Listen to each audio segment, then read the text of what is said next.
牧羊犬小妖精與牧羊犬健力士。上回提要一家五口去咗葡萄牙，慢慢來妹妹和細佬自行去衝浪，大佬已喺夢中玩泥沙。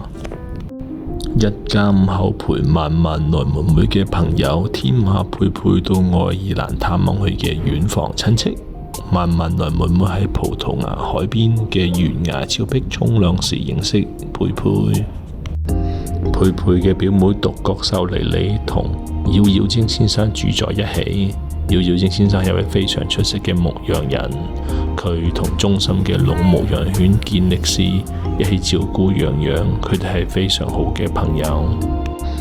妖妖精先生嘅農場位於彩虹嘅盡頭，佩佩爬動佢強壯嘅翅膀，佢哋翱翔於天空，跟隨陽光緩緩地跨越翠綠嘅山丘，到達天邊嘅彩虹盡頭。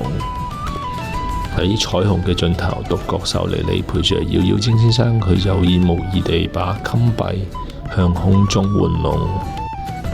健力士正在放羊，健力士非常擅長放羊。妖妖精先生請健力士要趕啲羊羊走來走去，佢把羊羊帶出去嘅時候，就喺佢哋嘅前面，羊羊跟住佢，因為認得佢嘅聲音。成日就淨係喺草原上悠哉悠哉地走嚟走去，不自覺就將羊群聚集在一起。欲知後事如何，且看下回分解。